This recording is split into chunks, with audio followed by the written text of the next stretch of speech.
Bonjour et bienvenue dans Milkshaker, le podcast qui agite les idées reçues sur l'allaitement. Je suis Charlotte Bergerot-Palisco, je suis la maman d'un petit garçon de 2 ans que j'ai allaité durant 1 an et je suis la créatrice de ce podcast. Dans la vie, je suis ostéopathe spécialisée en périnatalité. Je m'occupe des femmes en général, de leur désir de grossesse à leur postpartum, des bébés et des enfants. J'accompagne spécifiquement certaines problématiques d'allaitement en libérant les bébés des tensions qui les empêchent de téter correctement, permettant un allaitement serein pour la mère et l'enfant. Au fil des consultations, je me suis rendu compte que le principal frein à l'allaitement, c'était le manque d'informations, de partage d'expériences et de vécu dans une société où l'allaitement n'est pas une norme. Je vous propose donc d'interroger avec moi des mamans et des papas sur leurs expériences, mais aussi de vous informer auprès de professionnels spécialisés en allaitement. Mon objectif est simple, vous informer, vous donner les clés pour faire des choix en conscience, banaliser l'allaitement sous toutes ses formes, vous le rendre plus accessible, plus facile et alimenter ce fameux village dont on a tant besoin pour élever un enfant. Je reçois aujourd'hui Natacha Butzbach. Elle est psychologue spécialisée en périnatalité et en accompagnement parental. Avec elle, nous allons discuter du choix d'allaiter ou non. Comment choisit-on ? Par quoi ou qui est-on guidé dans cette décision ? On abordera ensemble la place de la transmission dans notre société, la place du deuxième parent, mais aussi le rapport à notre corps. Tous ces facteurs qui nous influencent dans nos choix, consciemment ou non. Pour se poser les bonnes questions, qu'est-ce qui se cache derrière un « je veux allaiter » ou « je ne veux pas allaiter », je vous invite à écouter Natacha. Bonjour Natacha, bienvenue dans Milkshaker. Bonjour Charlotte. Alors Natacha, tu es psychologue spécialisée en périnatalité et en accompagnement parental. Et tu es aussi maman allaitante. Alors déjà, est-ce que tu peux nous expliquer ce que c'est que ce titre, psychologue spécialisée en périnatalité et en accompagnement parental ?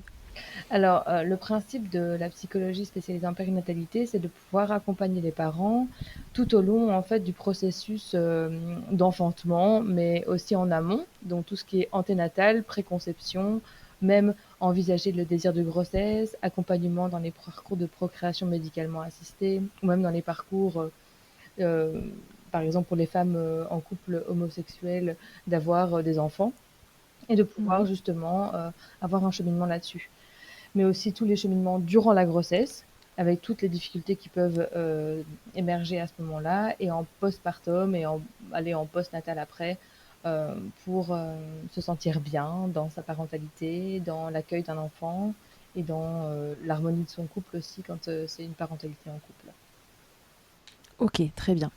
Aujourd'hui, on s'est dit toutes les deux qu'on allait aborder un sujet important, à savoir le choix d'allaiter ou de ne pas allaiter, parce que c'est déjà le premier truc, voilà, la base. Qu'est-ce qui, dans notre environnement, dans ce qui est inhérent à nous-mêmes, quelles composantes psychologiques nous influencent dans ce choix ? Mais en fait, je pense qu'on peut difficilement séparer les individus de leur environnement. Et donc, forcément, un individu, et en l'occurrence principalement les femmes qui décident d'allaiter ou de ne pas allaiter, le font en réponse à ce qu'il y a autour d'elles et dans ce qu'elles ont pu percevoir autour d'elles. Dans ce qu'elles ont pu percevoir, il y a les informations qu'elles ont pu ou pas avoir, et il y a les expériences des femmes autour d'elles. Il y a toute la volonté, mais d'un point de vue plus métabolique presque, ou en tout cas elles se sentent en fait toujours portées. Il y en a certaines femmes qui peuvent s'être senties portées par ça depuis le début et pour qui c'est une évidence. Et souvent c'est relatif au fait qu'elles ont vu des femmes allaiter autour d'elles ou que même elles-mêmes ont pu allaiter. Et donc globalement, les composantes psychologiques de ça, il y a aussi tout un rapport au corps qui joue beaucoup.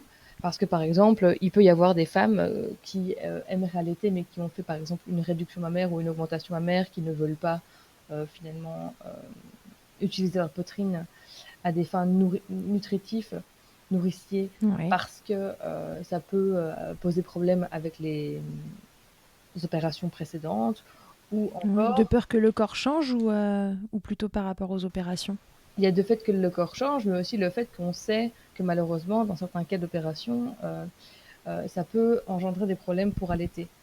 Heureusement, c'est pas toujours le cas, et de plus en plus maintenant, les chirurgiens font très attention à faire des opérations mammaires en préservant les canaux qui permettent la lactation, etc., et l'allaitement. Mais malgré tout, ça peut générer quelques soucis. Il y a aussi le soutien de l'entourage et la manière dont c'est vécu par l'entourage. C'est pour ça qu'on a tendance aussi à rappeler que les conjoints et les conjointes sont très importants dans l'allaitement, parce que forcément, si dans le couple, il y a un partenaire ou une partenaire qui refuse ou qui en tout cas a une perception de l'allaitement extrêmement négative, c'est forcément beaucoup plus Mhm. compliqué de le mettre en place.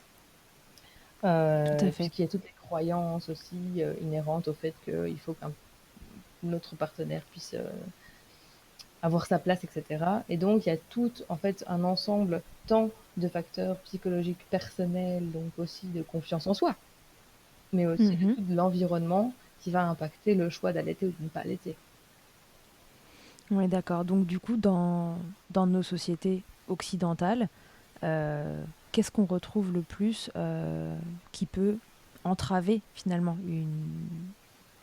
soit une bonne mise en place de l'allaitement, soit si on reste dans la partie faire le choix d'allaiter ou de ne pas allaiter. Est-ce que c'est justement ce fait d'être dans des sociétés qui sont où on est assez solitaire? Est-ce qu'on a, je sais pas moi, des chiffres par rapport à d'autres endroits du monde qui fonctionnent différemment? Alors, je ne vais pas m'aventurer dans des chiffres parce que j'ai pas les chiffres auprès de moi, mais force est de constater que la France est l'un des pays où l'allaitement a un taux les plus catastrophiques au monde. Ça, c'est une Ah oui. réalité. Euh, Il y a le côté où la France est perçue comme un pays le plus où on distancie le plus les enfants des parents, et c'est vraiment historique. Pour avoir écrit un livre apparaître sur le sujet, vraiment c'est historique la séparation parents-enfants dans les hautes sphères notamment. Ouais. Et donc il y a vraiment ce côté-là où les femmes principalement doivent avoir un rôle de mère, mais principalement aussi un rôle social. Alors évidemment, ça va concerner principalement les hautes sphères sociales. Mhm. Dans le passé, en tout cas, c'était principalement ça, les hautes sphères sociales. Mais forcément, comme ça s'est toujours Ça fait d'ailleurs, influence ça d'autres. influence toutes les autres strates au fait, de la population. Et donc, ça induit des comportements qui sont plus de distanciation avec les enfants. Et donc, de mise en place d'un maternage D'accord. plus distal. Oui, qui est nécessaire à la mise en place d'un allaitement serein.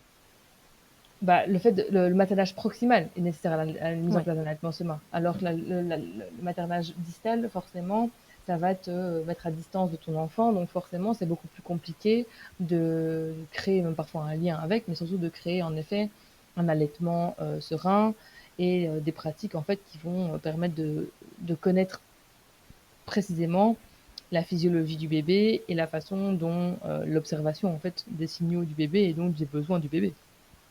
Mm, mm, mm. Tout à fait.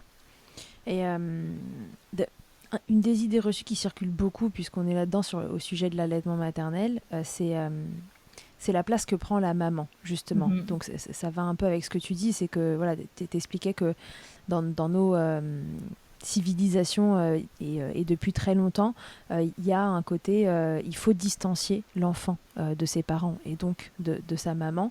Euh, Quel rapprochement on fait du coup avec la place prédominante que prend la maman quand elle allaite?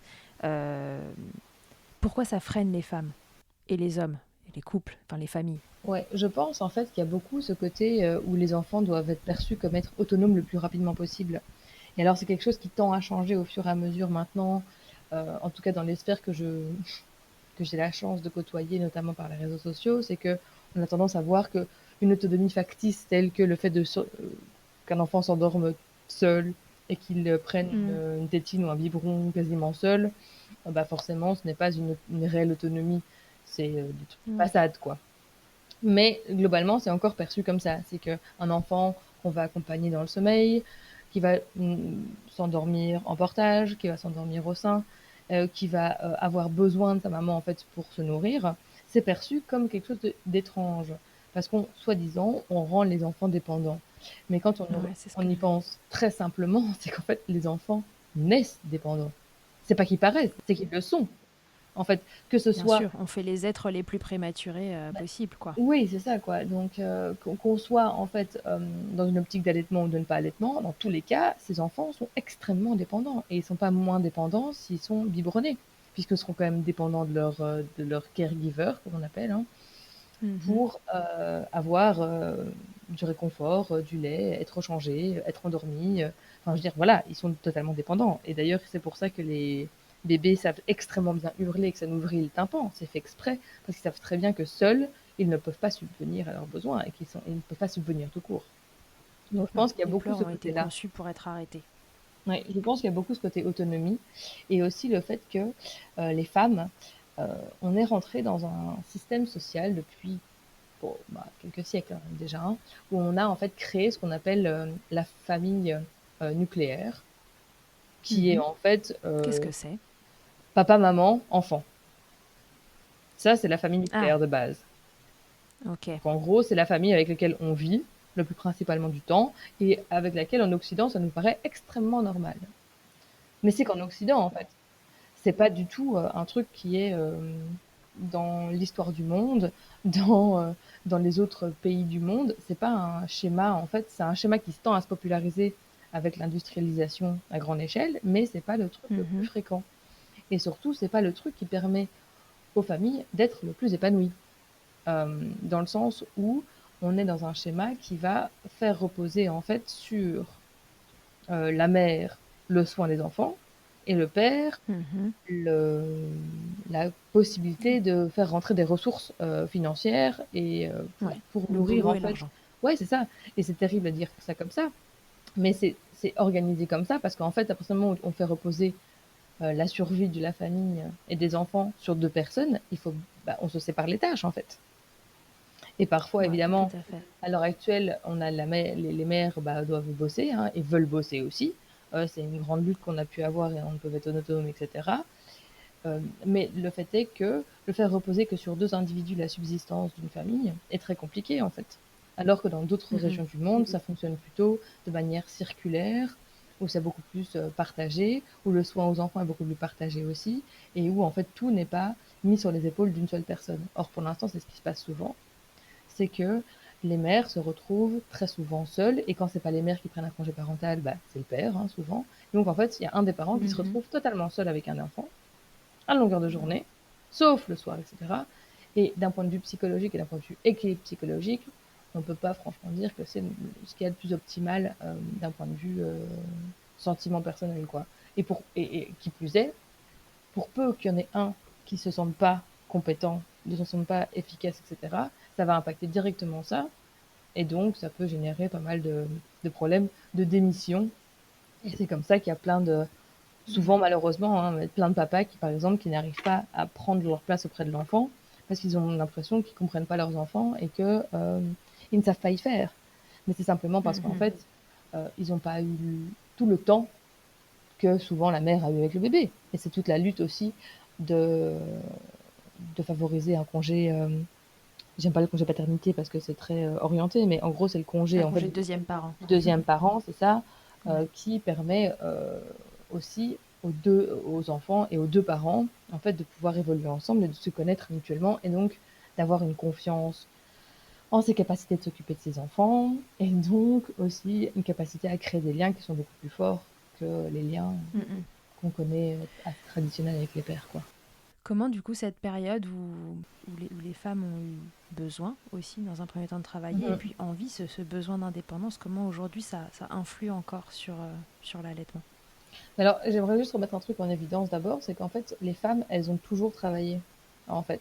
C'est juste les femmes depuis quelques siècles dans une très haute sphère qui ne travaillaient plus. Mais en fait, les femmes Mhm. de classe ouvrière, de classe paysanne, etc., elles ont toujours travaillé en fait, à part qu'elles travaillaient dans les champs, etc., et que donc le rythme de travail n'était pas celui d'un 9-17, quoi. D'accord. Donc techniquement, déjà, il y a ça. Et donc, c'est pour ça qu'en fait, dans tous les pays du monde, les femmes travaillent de certaines manières. C'est sûr que c'est pas du salariat comme nous on l'entend, mais c'est du travail. L'autre chose, c'est comment est-ce que ce salariat-là influence en fait, et l'organisation salariale influence sur le soin en bébé et le fait que, en fait, à l'heure actuelle, le coût de la vie est tel qu'il n'y a pas la possibilité pour un des parents ou pour les deux parents de pouvoir rester avec leurs enfants au lieu de travailler, bah forcément, ça va impacter sur, sur la facilité, parce qu'il faut reconnaître, hein, on ne peut pas dire le contraire, que l'organisation que nécessite un tir-allaitement, par exemple, ou en tout cas des Mhm. tirages réguliers dans la journée, l'attention que ça peut générer, Le fait qu'on va avoir parfois des assistantes maternelles ou des crèches qui vont pas du tout favoriser l'allaitement, qui vont donner systématiquement des biberons et pas des moyens alternatifs, qui vont demander des stocks de lait euh, qui sont parfois même pas en correspondance avec les dates cohérentes Oui. qu'on connaît. Par exemple, nous, on sait que c'est au moins 4 à 6 mois au congélateur. Dans les crèches, ils vendent un mois parfois.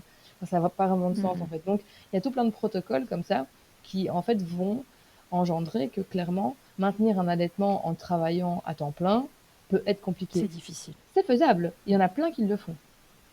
Mais Mm. on peut pas sous-estimer la charge mentale que ça fait et le fait que, même si c'est obligatoire, il y a plein d'entreprises qui n'ont pas une salle qui est adaptée à ça, qui vont justement qui vont permettre aux femmes de pouvoir tirer, d'avoir un frigo ou mettre leur lait sans être jugées parce que malheureusement, dans les entreprises, en 2020, Mm. il y a encore plein de femmes qui se font traiter de vaches à traire, qui ont des commentaires sur le fait que leur bouteille de lait, c'est dégueulasse qu'elle soit dans le frigo, etc., etc., etc. Alors bon, c'est une bouteille de lait humain et qu'à côté de ça, il y a une bouteille de lait de vache et que ça ne pose de problème à personne.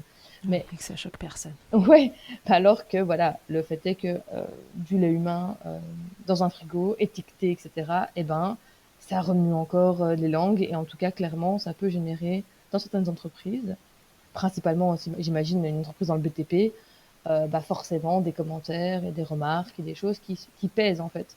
Et donc, quand on pense à la Mm. logistique du tirage, la logistique de conservation, la logistique de nettoyage du tire-lait, la logistique de trouver une alternative pour donner le lait au bébé, euh, qu'il accepte ou pas, voire parfois s'il les lipase, de devoir faire bouillir, enfin bouillir, devoir stériliser le lait à 60 Ouais. degrés, etc., etc., on ne peut pas nier que ça augmente vraiment beaucoup la charge mentale des femmes et que, bon, bah, on connaît les effets de la charge mentale sur le quotidien et sur l'impact sur le moral, quoi.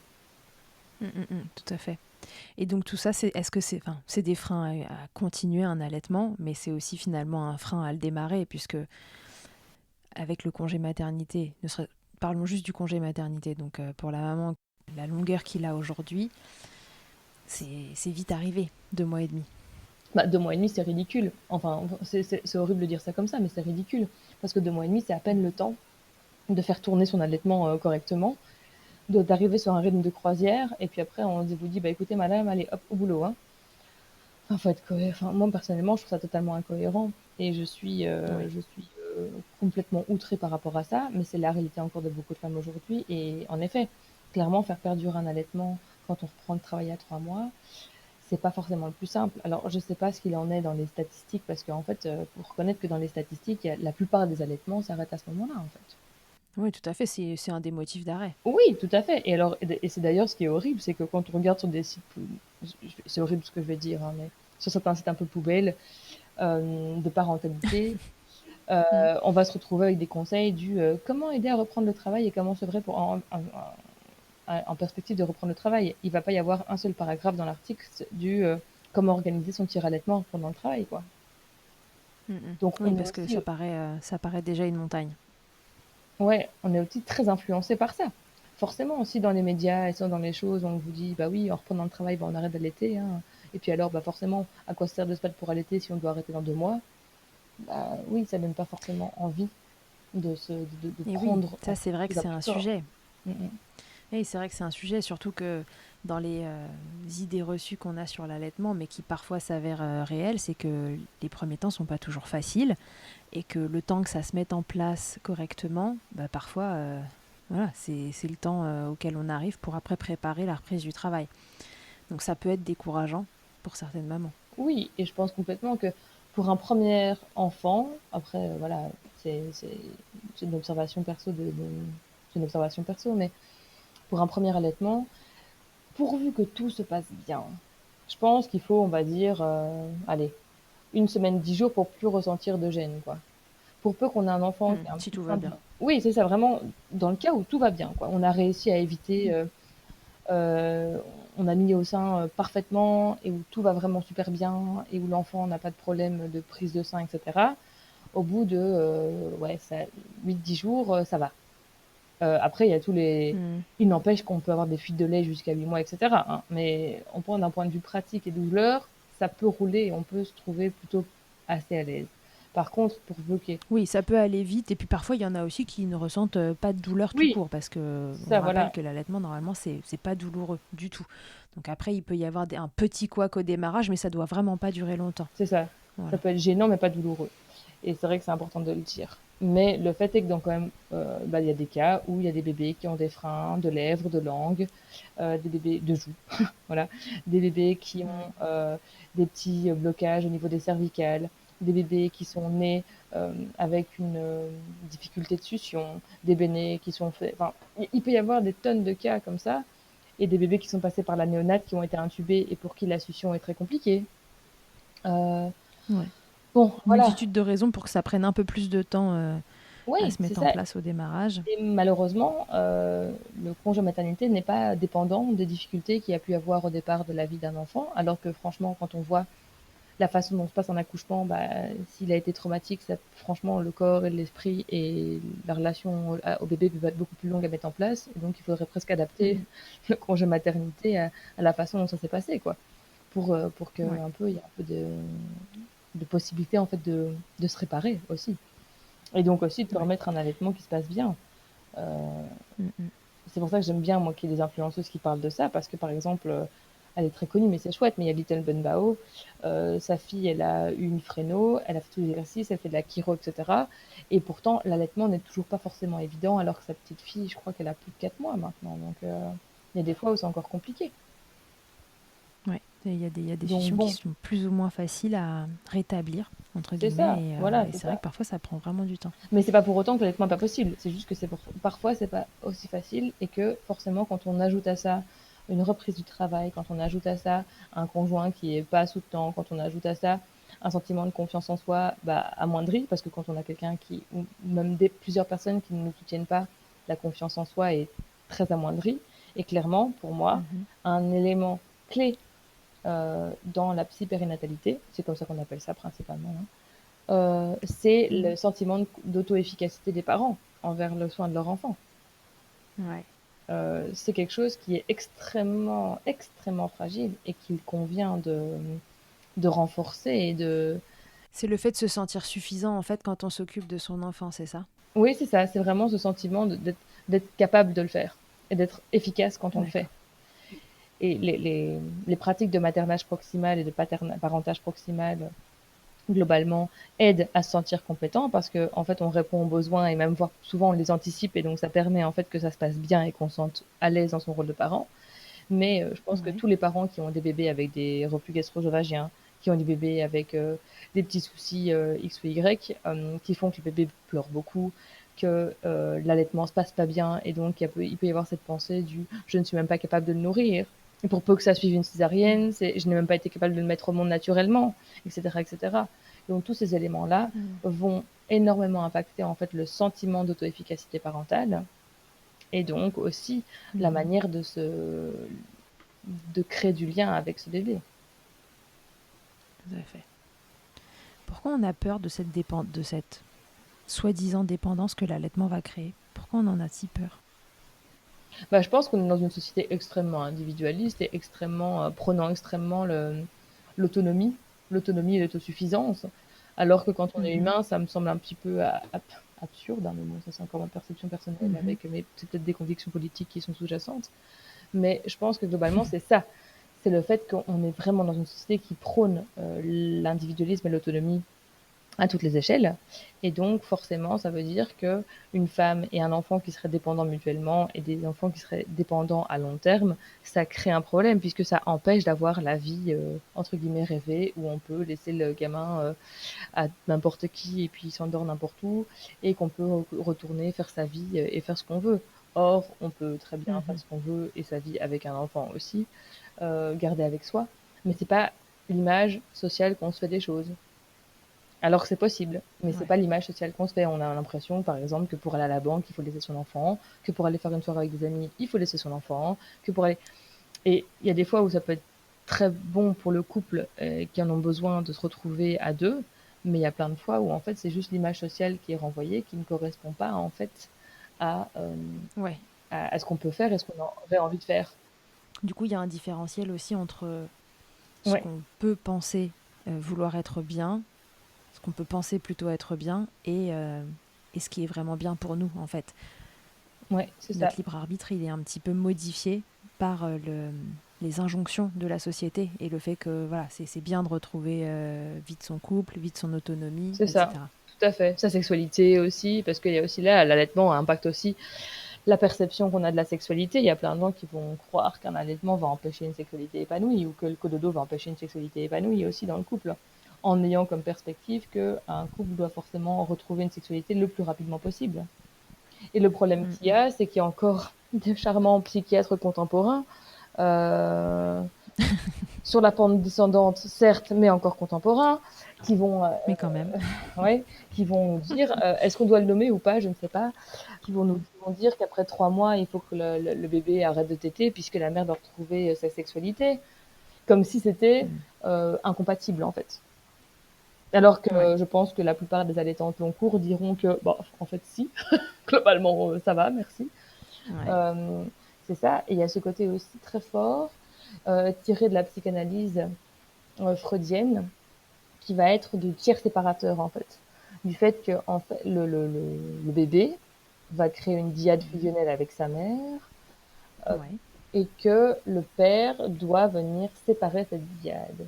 Et c'est pour ça qu'on retrouve un peu ce côté, le père, c'est l'autorité qui doit séparer et qui doit faire cadre, alors que la mère, c'est la douceur qui fait, euh, qui fait le trait d'union, Mhm. etc., etc. En sachant très bien que ce sont des théories qui sont aujourd'hui en regard un peu des autres concepts psychologiques, etc., qui sont des théories invalidées. Le père n'a pas du tout à être un tiers séparateur. Et le problème, c'est que cette Mhm. conception de tiers séparateur vient encore aujourd'hui polluer les relations sociales et les relations que les hommes peuvent avoir, principalement les hommes, hein, force est de constater, que les Mm. hommes peuvent avoir avec leurs enfants, mais aussi dans les attentes qu'ils ont de l'expérience de leur parentalité et de la parentalité de la famille. Donc ça veut dire qu'ils vont attendre que les femmes se détachent en fait de leurs enfants rapidement parce que c'est comme ça qu'il faudrait être. Parce que sinon, bah, ça peut être perçu comme étant négatif si la femme n'est Ouais. pas entièrement disponible. Et c'est terrible de dire ça, mais je pense qu'on a toutes eu au moins une amie, si pas soi-même, entendu oui, mais tu t'occupes que de lui et je n'ai plus l'attention pour moi. Mm. Alors qu'on a d'un enfant qui a dans les bras, qui a entre, je sais pas moi, 0 et 1 an, et qu'on connaît la charge que ça implique, tant psychologique que physique, et que ça peut paraître un peu étonnant de considérer qu'ils se mettent sur le même pied d'égalité et qu'en fait, il y a une notion de comparaison, en fait. Mm. Oui, c'est ça. En fait, il y a une comparaison sur deux choses qui ne devraient pas être sur la même table, en fait, Ben tout non, simplement. c'est ça, tout à fait, ouais. Mm. Très souvent, j'entends encore en consultation de la part de mamans qui ont décidé, pour des raisons X ou Y, mais de donner le biberon. Mhm. Je peux encore entendre cette phrase assez classique de comme ça, le papa, il peut participer. Ouais, Donc la place du papa ou du deuxième parent de façon générale, mais dans la vie dans la vie d'un enfant durant l'allaitement, c'est quand même une grande part aussi des raisons pour lesquelles on allait ou on n'allait pas. ouais. On continue d'allaiter ou on continue pas d'allaiter, tu viens d'en parler. En quoi le fait de nourrir son bébé, c'est un handicap éventuel dans une mise en place d'une relation de qualité. Ouais, pour le père, en fait, je pense qu'il y a, encore une fois, c'est une question de conception et de représentation. C'est qu'on a tendance à voir, en effet, ce côté nourricier, de la douceur nourricière, de toute cette, euh, toute cette beauté que ça peut représenter de nourrir. Alors, je pense que ça va peut-être faire rire toutes les femmes qui ont des réflexes d'éjection dysphoriques, mais Mm. en- pour donner deux mots au cas où des personnes qui écoutent ne savent pas, le réflexe Ouais. d'éjection dysphorique, c'est le fait que certaines femmes ont des réactions extrêmement négatives et des coups de blues très forts, par exemple, quand elles allaitent. Donc voilà, par exemple. Mm. Ça Euh, arrive. oui, c'est ça, ça arrive. C'est rare, heureusement, mais ça arrive. Et donc, l'image d'Épinal, c'est une mère qui nourrit son bébé, que ce soit au biberon ou au sein, et qui est extrêmement heureuse, etc. Et qui peut partager merveilleusement ce bonheur quand il est au biberon, et aussi parfois en Mm. allaitant. J'ai aussi, moi, beaucoup de personnes qui viennent dans mon cabinet qui vont me dire, oh, moi, je donne un biberon le soir, comme ça, le papa va participer. Ou alors, il donne un biberon la nuit. Ouais. Comme ça, c'est lui qui peut gérer les nuits. Euh, Ouais, moi je me repose. et puis comme ça, il a un peu sa place. Alors, ce qui peut parfois, dans certains cas, en effet, être très pertinent, et dans d'autres cas, être plus compliqué dans le sens où en fait, ça relève du coup du fait de la croyance que seul le nourrissage en fait permet de créer un lien fort avec l'enfant. Et en fait, ça part très profondément d'une conception de l'enfant qui date d'il y a extrêmement longtemps et qui a été invalidée depuis. Et pour le coup, elle n'était pas parfaite, mais Françoise Dolto a quand même fait un grand travail sur le sujet, euh, Mhm. en mettant en évidence en fait que l'enfant, le bébé, n'est pas qu'un tube digestif prématuré et que la seule chose qui Tout lui à fait. importe, c'est l'alimentation. On sait Mhm. aujourd'hui que les bébés sont très riches en compétences dès la naissance et qu'ils créent des liens très rapidement, non seulement avec la mère qu'ils reconnaissent extrêmement vite, mais aussi avec toutes les personnes avec qui ils sont en contact extrêmement régulièrement, avec qui reconnaissent par l'odeur, par visage, hein, parce que tout petit, ils voient qu'à 25 cm, mais ça se progresse rapidement, très vite, et que Ouais. euh, tous les soins en fait qu'on peut faire autour du bébé vont permettre une mise en relation. D'ailleurs, c'est pour ça que l'aptonomie existe aussi. L'aptonomie met en évidence et met en relation directement aussi un tiers à la diade mère-bébé Ouais. dès la grossesse. Et on peut faire de l'aptonomie. Dès la grossesse, ouais. Oui, c'est ça. Donc, je pense que c'est ça. Je pense que c'est la représentation qu'on se fait. Et on va peut-être considérer que moi, si je peux faire que changer les couches, c'est compliqué. Mais bien sûr, mais en même temps, un bébé, quand il vient de naître, il y a certaines périodes de sa vie, et surtout dans les premiers, on va dire, les premiers 2, 3 mois, il y a des périodes où il dort beaucoup, qui t'aident beaucoup, et où en effet, il faut changer ses couches. Et puis on le lave une fois de temps en temps.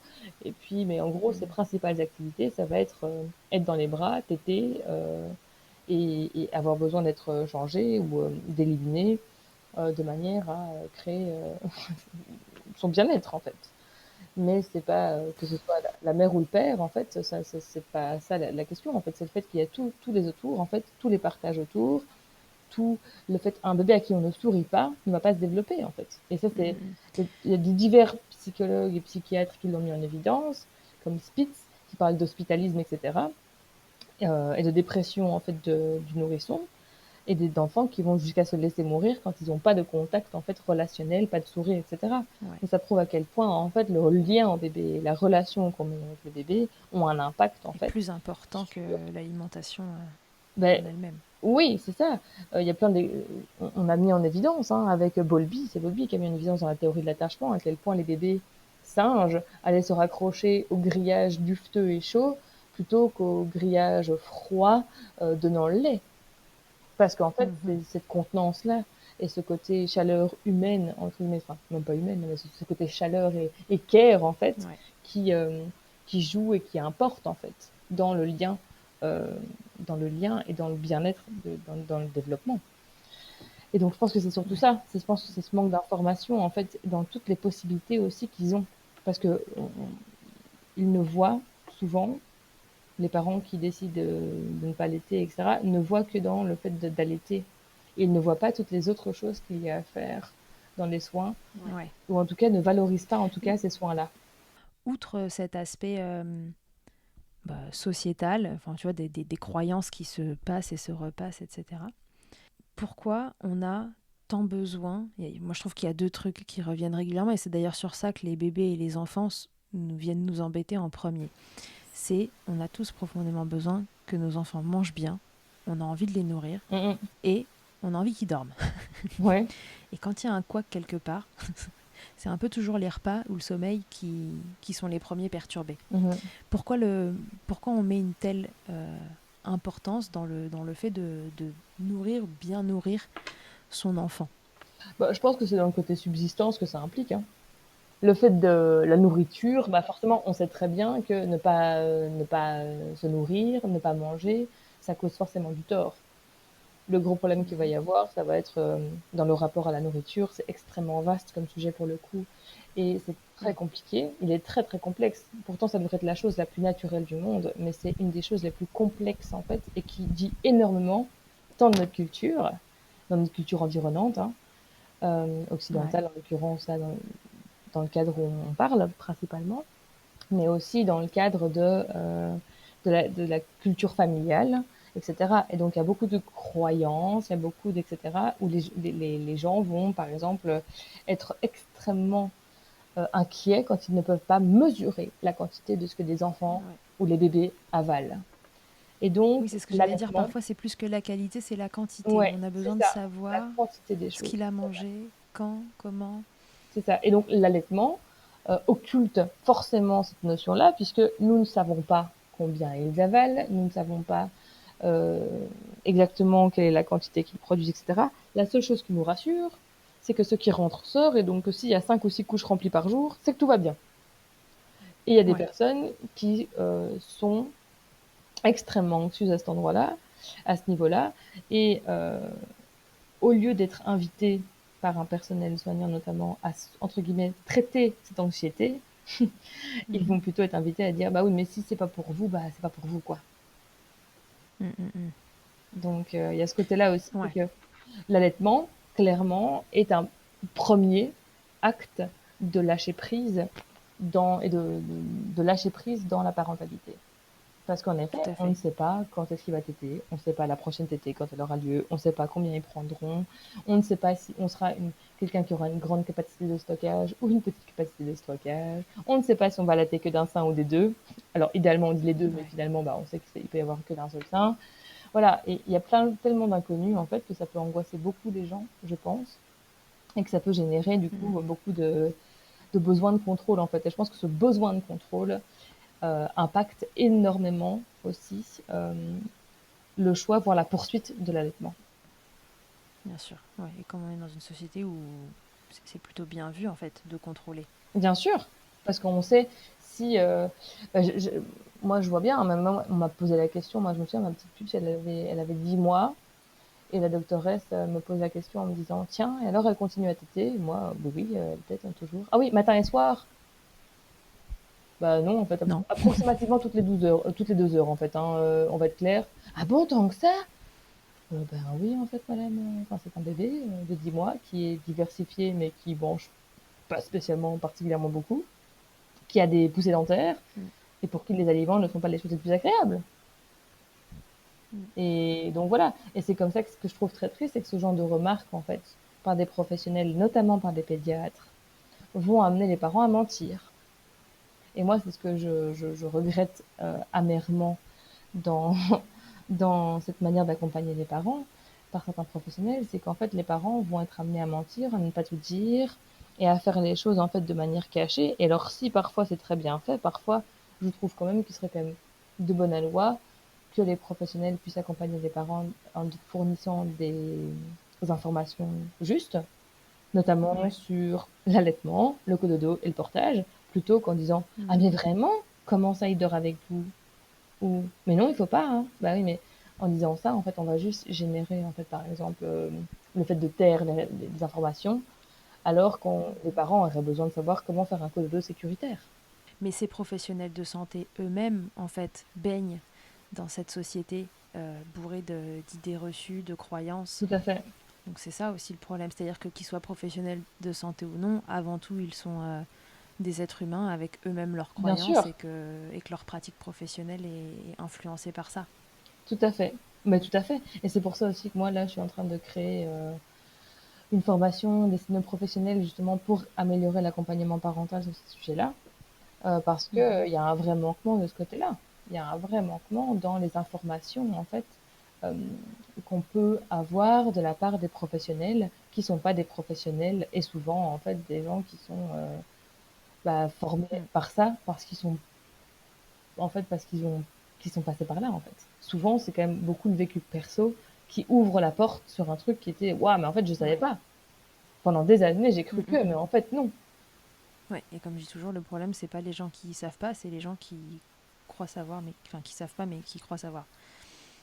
Oui, tout à fait.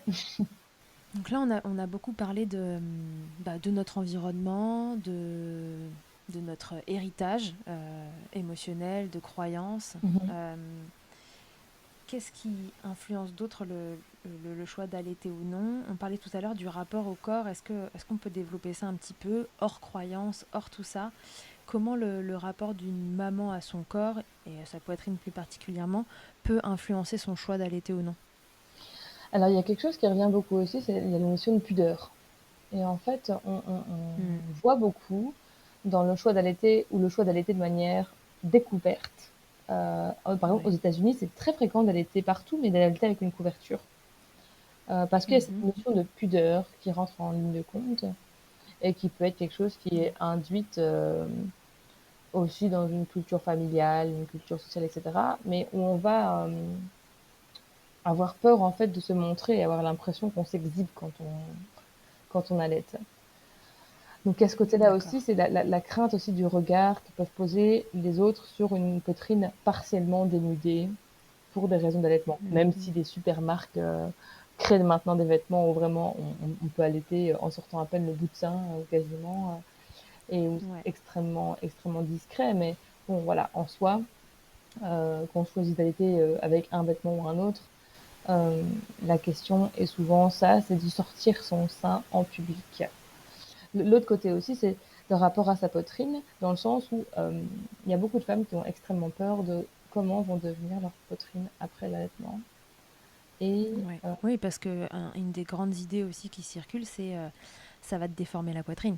ouais, alors que bon, bah, il faut en remettre les choses dans le contexte. Hein. Ce qui déforme principalement la poitrine, c'est la grossesse Mm. et la montée de lait qui est consécutive. Parce que même si on n'allait pas, on aura majoritairement majoritairement des Bah cas, oui, une montée de lait.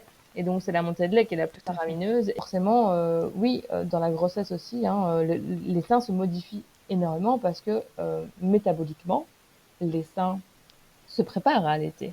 Et donc, il peut y avoir déjà durant la grossesse, qu'on le veuille ou pas allaiter, des pertes de colostrum, des seins qui gonflent énormément, qui deviennent douloureux, etc. Et Mm. donc, qui perdent de leur tonicité après ou qui sont transformés en fait par l'imprégnation hormonale. Donc, je pense qu'il y a beaucoup cet élément-là qui joue aussi, de la peur de Ouais. comment va devenir la poitrine et du fait de rentrer aussi dans un cercle, entre guillemets, des femmes qui allaitent. Et ce côté qui ne correspond pas forcément, là je retourne sur l'ancrage social, hein, mais aux autres mères qu'il y a dans son entourage. Donc Mm, mm, mm. voilà, donc je pense peut-être qu'il y a ce côté-là aussi, où, qui va impacter ce rapport au Ok. corps et qui va impacter aussi cette, euh, cette facilité ou pas à allaiter. Et force est de constater qu'aussi, il y a certaines poitrines où c'est plus simple ou plus facile. Il y a plein de femmes qui pensent aussi qu'une petite poitrine ne peut pas allaiter. Ouais, faux, je vous le dis. Oui, c'est ça. Oui, pareil, voilà, vraiment. Euh, Après 3 ans, il n'y a pas de problème. Mais il y a aussi Ouais, plein de femmes qui vont vous dire que des gros seins ne sont pas forcément ce qui est le plus facile pour faire allaiter, puisque les positions sont parfois moins évidentes. voilà. Euh, et clairement, le volume mammaire de départ n'impacte aucunement les Il n'y a potentialités. pas d'incidence Non, il n'y a pas du tout sur la d'incidence. production de lait. C'est ça. Donc, il y a toutes ces croyances aussi à creuser en fait avec les femmes, à voir, mais tiens, vous ne vous pensez pas capable d'allaiter, mais pourquoi? Et ce qu'on va aussi beaucoup retrouver, c'est, mais dans la famille, on a un mauvais lait. Parce que à la grand-mère, on avait dit qu'elle Ouais. avait un mauvais lait, qu'à la mère, dans les années 80, On a dit la même on a dit chose, la même qu'elle en avait chose, pas assez. qu'elle n'avait pas assez et qu'il était trop clair, en pressant le bout de sein, de manière extrêmement charmante et harmonieuse au début de. Mais c'est des trucs qui se faisaient à l'époque. Ouais, Hein. On pressait du lait ouais, bien aux sûr. femmes, où on disait mais il est trop aqueux, il n'y a rien qui sort, en sachant que, bah oui, forcément, le lait de début de tétée est beaucoup plus fluide que le lait de fin de tétée, soit, ou alors Mhm. même des soi-disant des pseudo-tests qui étaient faits sur le lait pour déterminer si oui ou non il était suffisamment nourrissant ou pas. Ce qui est fou, enfin ça Ouais. paraît dingue, mais à l'heure actuelle, à l'époque, c'est ce qui se faisait. Donc, Ouais, et tout ça, c'est notre héritage psychologique parce que nos grands-mères, nos mères, elles ont transmis. nos tantes, nos grandes tantes nous ont transmis ça d'une Ça. façon ou d'une autre. Donc forcément, si dans la famille on ne peut pas allaiter, ou si dans la famille de toute façon ça s'arrête toujours à 3 mois, bah forcément ça peut se dire bah oui mais de toute façon on cherche même pas plus d'informations que ça, de toute façon dans la famille on peut pas. Donc à partir du Mhm. moment où on grandit avec ça, bah ça peut être compliqué de sortir de ces croyances là encore et de ce rapport au corps où le corps de toute façon c'est une poitrine qui est inapte. Et l'autre rapport au corps qui est qu'on peut pas exclure non plus, hein, le pendant de la pudeur, c'est que la poitrine est un objet sexuel. Ouais. Et Tout à ça, fait. c'est quelque chose qu'on peut pas ignorer à l'heure actuelle, hein. Il suffit de regarder les panneaux publicitaires, partout où on en trouve, hein. La poitrine est Mhm. clairement sexualisée. Force d'ailleurs est de constater aussi que un téton de femme n'est pas un téton d'homme. Et donc, Ouais. le corps des femmes et les seins des femmes, particulièrement, sont perçus comme étant un objet sexuel. Et donc, un objet sexuel ne peut pas être, Ne se montre pas. ne se montre pas et ne peut pas s'utiliser à des fins de maternage. Puisque, bah, quand même, enfin, Ouais. c'est un sein, quoi. Et puis, il y a des gens qui vont carrément, il y a des femmes qui vont intérioriser très clairement et des hommes, hein, qui vont dire très clairement, mais non, ça c'est mes jouets à moi. Alors Hmm. là, on peut questionner aussi sur l'intériorisation du sexisme. C'est que la poitrine, dans ces cas-là, est réduite en fait à l'état d'objet, en l'occurrence Ouais. objet sexuel, euh, tant de la part des femmes qui peuvent le penser que de Mhm. leur partenaire féminin ou masculin. Et donc forcément, ça veut Ouais. dire que si une poitrine est un objet sexuel, elle ne peut pas être un objet de maternage, quoi, et un objet et servir au maternage et remplir son rôle nourricier. Tout à fait. Ok. On a, on a pas mal balayé là de sujets dans pourquoi on fait le choix d'allaiter ou de ne pas allaiter. Ouais. Est-ce que tu penses qu'on a oublié quelque chose? Est-ce que y a d'autres choses qui te viennent en tête? Bah, euh, On a beaucoup parlé du pourquoi, enfin voilà, de l'héritage qu'on a de société, des croyances, etc. mhm, On a parlé de la place de notre rapport au corps. ouais. On a parlé du deuxième parent aussi, mais qui en fait fait partie aussi du côté société et croyance parce que lui aussi il est imprégné dedans. Mhm. Après tout ce qu'on a parlé, est-ce que tu vois, il y a un livre que tu aimerais recommander à des mamans ou des papas qui nous écoutent? Ah, moi, je pense que le premier qui me vient à l'esprit, c'est vraiment le concept du continuum de Jan Lildoff, D'accord. qui Je est, mettrai ça en note. ouais, vraiment, je pense que c'est vraiment un livre qui est assez fondateur dans la perspective de l'allaitement. Après, enfin, de l'allaitement même, de la perspective de maternage, en fait, hein. D'accord. Et donc, je pense que vraiment, ça peut impacter vraiment beaucoup la façon de percevoir les choses à long terme. Mm, mm, mm. Ouais, aujourd'hui, on a vraiment besoin de se défaire de toutes ces croyances qui sont ancrées en nous et dans notre société parce que les choix qu'on fait, allaitement ou pas allaitement d'ailleurs, mais en Mhm. tout cas, sont guidés par nos croyances Oui, qui nous sont transmises par complètement. notre entourage, l'environnement dans lequel on vit, nos parents, nos grands-parents. Ils vivaient dans une société où on mettait pas en avant l'allaitement, on n'incitait pas les femmes à allaiter. Ah oui, non, c'est sûr. Et c'est et là, malheureusement, on ne peut pas ignorer l'influence des lobbies et de, de l'agroalimentaire là-dedans, puisqu'il y a pendant des Ouais. années, et il y a encore aujourd'hui, énormément de communications qui ont été faites dans le sens où bah, il fallait plutôt pousser les femmes à utiliser du lait infantile parce que bah, c'est terrible à dire, mais c'est quand même beaucoup plus rentable d'avoir des personnes qui consomment du lait infantile que des personnes qui n'en consomment Ouais, pas. Et c'est le bien gros sûr. problème des pratiques de maternage proximal, enfin de parentage proximal plus généralement, c'est le fait que ça ne coûte pas grand-chose en fait de s'occuper d'un enfant quand on le fait de cette manière-là. Et donc c'est ainsi qu'on va avoir des pratiques qui sont mises à mal.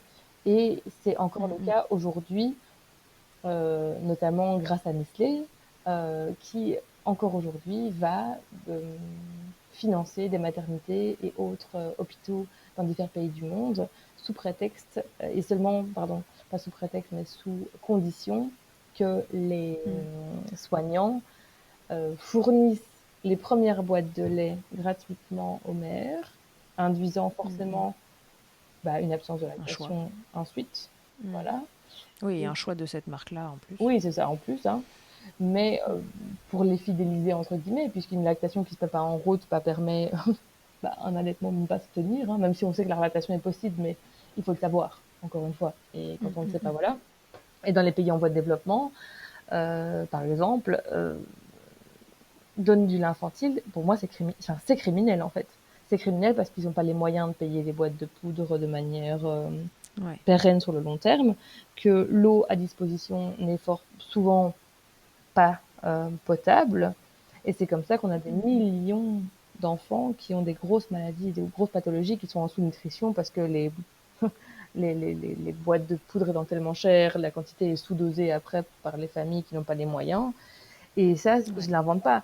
Il y a un reportage qui a été fait par... Est-ce que c'est Cache Investigation ou c'est Envoyé Spécial? Il y a 2-3 ans, je pense, qui a fait un reportage sur Nestlé sur ce sujet-là, quoi. Donc c'est pas une vue de l'esprit et c'est pas du complotisme de dire ça, en fait, hein. C'est une réalité. Et c'était la même réalité en France il y a encore 30-35 ans, quoi. Mm. Et on peut très bien le voir dans une série qui s'appelle Midwife. C'est une série qui parle des sages-femmes en Angleterre dans les années 50. J'ai Ah oui, j'ai plus le titre en tête. Si on va le retrouver, le mettre dans les notes du on le podcast. retrouvera et on le mettra en note, oui. Ouais, c'est où en gros il met en évidence tout l'avènement en fait des préparations de lait infantile, en sachant quand même que les Mhm. premières préparations de lait infantile dans les années 50, c'était du lait concentré sucré, hein. Donc Ah, probablement aïe. vos mères, vous qui écoutez, hein, si elles sont nées dans les années 50 et qu'elles n'ont pas été allaitées, ont été nourries au lait concentré sucré. Ouais. Et ça paraît dingue, mais c'est la réalité. Oui, Et aujourd'hui ça paraît dingue, mais c'était il n'y a pas si longtemps que ça. ouais, c'est ça. Et donc, il faut se rendre compte aussi que il y a vraiment des gros impacts en fait de la communication. Et c'est pour ça que de plus en plus, les laits infantiles ne peuvent pas faire de la publicité, etc.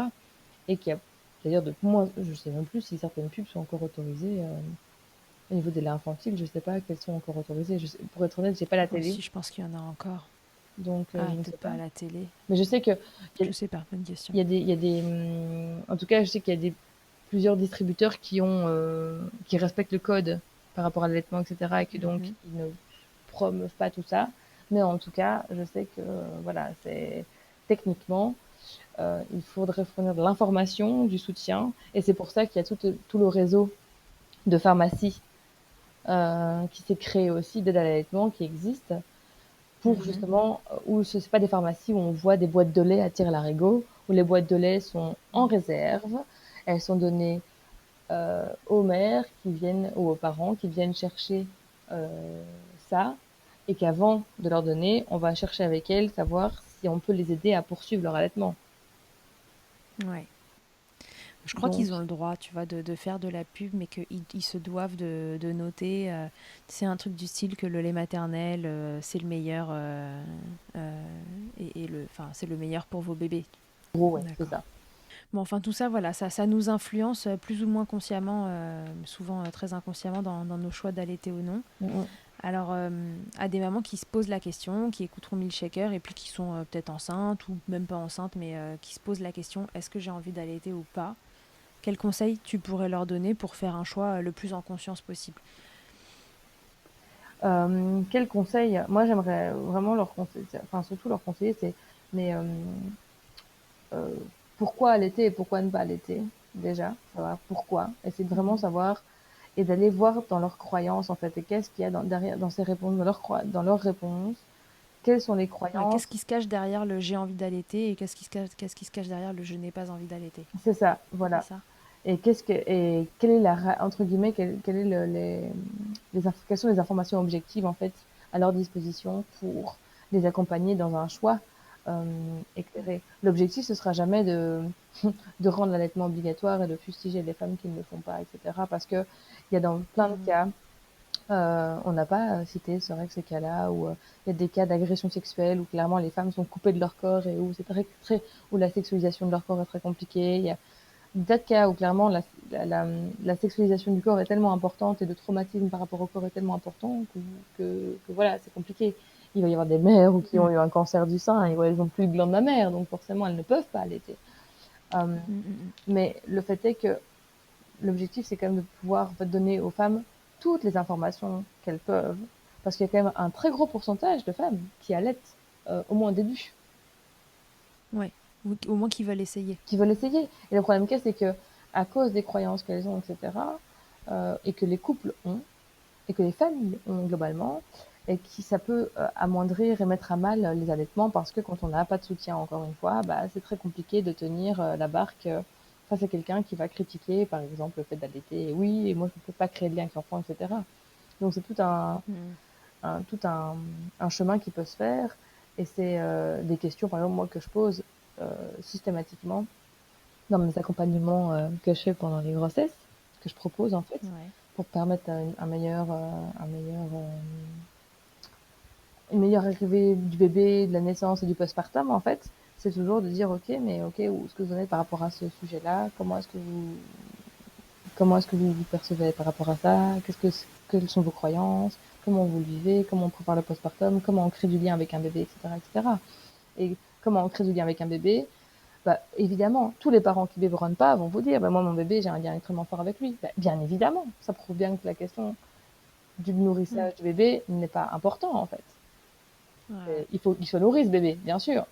Mais le lien avec le bébé, il ne se fait Bien pas sûr. uniquement par rapport à l'allaitement. Par contre, on ne peut pas ignorer le fait que, par exemple, dans un cas d'un accouchement traumatique et d'une césarienne, par exemple, etc., l'allaitement peut carrément aider à réparer tout ce sentiment d'incompétence parentale Mm, mm, mm. qui peut avoir émergé suite à un accouchement qui ne s'est pas passé comme on l'avait voulu, suite à une césarienne où on se sent senti coupé en fait de ses compétences parentales. L'allaitement peut vraiment Mhm. aider et là je vais utiliser les mots de Quantique Mama hein, de Karine, où elle va dire Ouais, à tisser les liens en fait, à tisser l'invisible en fait. ouais, Donc on peut pas, voilà, c'est en fait les pratiques de parentage proximal aident à tisser du lien et aident à comprendre son bébé. Mais c'est pas pour autant que c'est évidemment ben, que un bébé ça a besoin d'être nourri, hein, et de quelque manière qu'il soit. Mais clairement, on ouais, s'enlève pas mal d'épines du pied en allaitant. tout à fait. Ok, bon, c'était super intéressant. J'espère que ça vous aura éclairé un peu dans les, les choses un peu sous-entendues, inconscientes qui nourrissent nos envies ou non d'allaiter, l'idée qu'on s'en fait, l'idée qu'on s'en fait aussi quand on regarde les autres allaiter, quand c'est pas encore un sujet qu'on connaît, et que ça va vous aider à bah, faire des choix mais plus éclairés que juste le choix de, en effet de bah, ma mère a pas pu m'allaiter, elle avait pas assez de lait et ma grand-mère non plus, donc a priori moi j'aurais pas assez de lait non plus. Parce que c'est dommage de s'arrêter à ça en sachant que voilà, les allaitements de nos mères et de nos grands-mères se sont passés à des époques où encore une fois l'allaitement n'était pas du tout mis en avant comme quelque chose de même pas bénéfique en fait pour le nourrisson. On allait même jusqu'à dire que de toute façon le lait infantile c'était très bien et que pourquoi se prendre la tête à allaiter alors qu'il fallait vite retrouver son indépendance. Tout à fait. C'était une époque aussi où la femme essayait de s'émanciper et que voilà ça répondait à ce besoin-là aussi. Ouais. Et sincèrement, une dernière chose que j'aimerais dire, c'est faut pas oublier l'importance des représentations qu'on a autour de soi. Et que à l'heure actuelle, allaiter est devenu extrêmement compliqué parce qu'on ne voit plus les femmes allaiter. Et c'est Tout à fait. pas pour rien qu'on dit aussi aux femmes, mais n'hésitez pas à allaiter partout.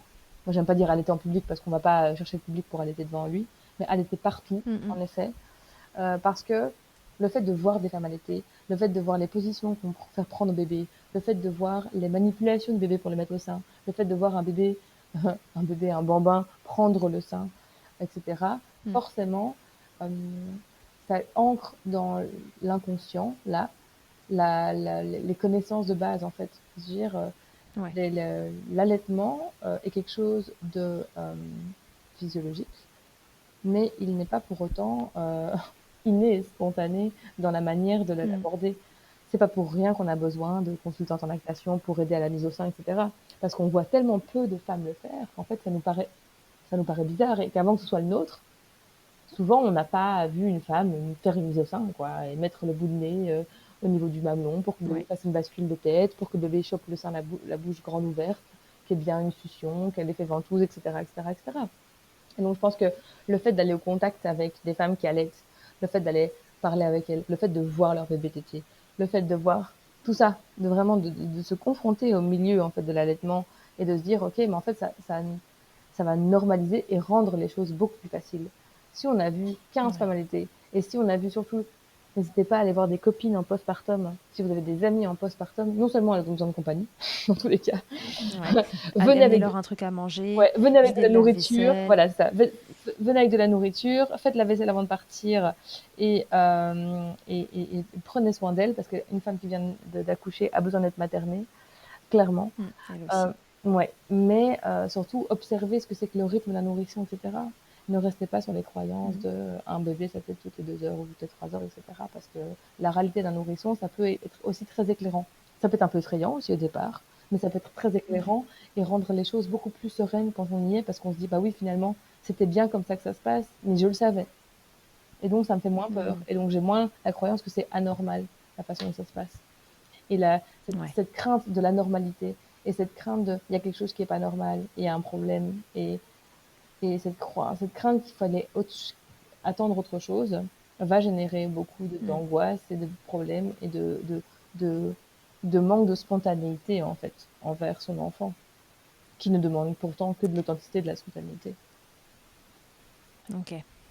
Donc à ces femmes qui se demandent si elles vont allaiter ou non, qui se demandent si elles ont envie ou non, on peut leur dire, voilà, encore une fois, essayez d'aller chercher un tout petit peu plus loin que le j'ai envie ou j'ai pas envie et d'essayer de comprendre les questions que ça soulève. Et, Tout à fait. Ouais. elles sont différentes en fonction des femmes. Et à celles qui allaitent déjà, continuez. Et si le cœur vous en dit. Et allaiter partout tout le temps, comme le dit le hashtag, pour aider celles qui ne connaissent pas et pour qui c'est un mystère, l'allaitement, à en faire quelque chose de plus banal et de plus normal. C'est ça, tout à fait. Il ne faut pas hésiter aussi à venir chercher du soutien, des conseils et peut-être voilà être un alignement avec soi-même auprès de psys qui sont ouverts sur la question. Parce que ça aussi, le problème qu'il y a, c'est que j'ai pas envie d'envoyer des gens vers des psys qui vont dire bah vous faites comme vous voulez, hein. Alors que la question, elle n'est pas on fait comme on veut. Bien sûr qu'on fait comme on veut. La question, c'est Comment on sait ce qu'on veut? qu'est-ce que ça, oui, c'est ça, comment est-ce qu'on sait ce qu'on veut et qu'est-ce que ça implique pour moi. Et donc la question, c'est ça, c'est comment est-ce que je peux faire un choix en étant vraiment aligné avec mes valeurs. Et peut-être que justement, questionner tout ça, ça peut me permettre de mettre à jour des Ouais. choses qui n'étaient pas claires, qui n'étaient pas dites, qui étaient un peu cachées, qui étaient inconscientes un peu, etc. Et ça peut, en un ou deux Ouais. rendez-vous, faire le point et repartir l'esprit plus léger en ayant fait un choix, en se disant, bah oui, finalement, voilà, moi j'ai fait ce choix-là et ça me convient. Ouais, et là, le professionnel, il n'est pas là pour vous dire, bon, bah, vu votre histoire ou je ne sais quoi, vous pouvez ou vous pouvez pas, ou faites-le ou ne le faites pas. Il est là juste pour vous aider à ouvrir des portes que vous n'auriez pas ouvert seul. C'est ça. Encore une fois, des questionnements, des réflexions, et que de vous-même, en fait, en ressorte un choix plus éclairé. C'est ça, tout à fait. Puis ça, c'est valable pour l'allaitement, et puis c'est valable Pour pour tout, tout, en fait. pour tout, globalement, ouais, tout à fait. Le thérapeute, il n'est pas là pour vous dire quoi faire, il est là pour vous faire trouver tout seul ce qui est le mieux pour vous. Exactement. Ok, merci beaucoup Natacha. Est-ce qu'on Bah s'est écoute, tout dit? bah écoute, je pense que Je sur ce crois, hein. sujet-là, en tout cas, on a fait, on a quand même pas mal parlé. On a fait On un a bon tour. sûrement, On est déjà à sûrement, 1h04. ouais, sûrement, on a oublié des choses, mais voilà, bon, Forcément. on nous excusera. Ok, bon bah parfait. Natacha, avant qu'on se quitte, est-ce que si tu devais résumer l'allaitement en un mot, tu me donnerais quoi comme mot? Oh, puissance. Même, Ok, où il y a un mot peut-être anglais, l'empowerment. Pour moi, en tout ok, cas, ouais. Ça veut dire le fait de se rendre, de retrouver du pouvoir par rapport à ça, de se sentir pleine de pouvoir grâce à ça. Et le fait de se sentir ok. forte. Je me suis jamais sentie aussi forte et aussi puissante que depuis que je me balade avec ma fille en portage, avec un sein dans la bouche, en me disant, mais en fait, je peux faire ce que je veux. Ma vie, elle est à moi et je décide que ce que je veux. Et j'ai réussi à faire grandir un petit être et à le porter. Et je l'ai fait Hmm. grandir dans mon corps, et je le fais grandir par mon corps. Et je trouve que c'est d'une puissance, d'une force assez incroyable. Ok. Merci beaucoup Avec plaisir. d'avoir répondu à mes questions, d'avoir échangé sur ce sujet du choix, éclairé ou non, d'allaiter ou de ne pas allaiter. On va retrouver toutes les petites références dont on a parlé et puis on vous les mettra en note. Mhm. Et puis voilà, Natacha, à une prochaine fois pour reparler d'un autre sujet autour de l'allaitement. Avec plaisir. Et à tous et à toutes, à très bientôt dans Milkshaker. Au revoir. Merci mille fois d'avoir écouté cet épisode de Milkshaker. Vous pouvez suivre l'actualité du podcast sur le compte Instagram du même nom et sur mon site internet charlotte-bergerot.fr où vous retrouverez tous les épisodes mais aussi une rubrique Milk Letters constituée de témoignages écrits, un autre support pour vous transmettre toujours plus. Si vous avez aimé ce podcast, n'hésitez pas à m'aider en le soutenant. Pour cela, je vous invite à vous abonner, à laisser un commentaire, à lui attribuer 5 étoiles en fonction des plateformes ou encore en parlant beaucoup autour de vous. Je ne vous présente plus Emma et son titre I'll Be There qui continue de nous accompagner. Et je vous dis à très vite pour un nouvel épisode. D'ici là, n'oubliez pas, prenez soin de vous, milkshakez autant que vous le voudrez et bousculons ensemble les idées reçues sur l'allaitement maternel. I hate to see you down. Can't stand to know you're hurt. When you say it's getting loud, the voices in your heart. And you know I get it, so let it all out. Keep your head up, your masterpiece, and I'll swear that I'll be there by your side. A text away, you know you can find me. It just takes a whisper and I'll be there to listen. I got you, I'll fight with you, 'cause I love you. I'll be there, I'll be there. Oh, I'll be there, I'll be there. I know I'm not perfect. Sometimes I look myself, but I hope you know I care. You can meet me anywhere. And you know I get it, so let it all out. If anyone comes at you, then I'll swear that I'll be there by your side. A text away, you know you can find me. It just takes a whisper and I'll be there to listen. I got you, I'll fight with you, 'cause I love you. I'll be there, I'll be there. Oh, I'll be there, I'll be there. Trust me every time I have you back, and I know that you do the exact same for me. Side by side, don't even need to talk. And you know I get it, so let it all out. Keep your head up, your masterpiece, and I'll swear that I'll be there by your side. A text away, you know you can find me. It just takes a whisper and I'll be there to listen. I got you, I'll fight with you, 'cause I love you. I'll be there, I'll be there. So I'll be there, I'll be there for you.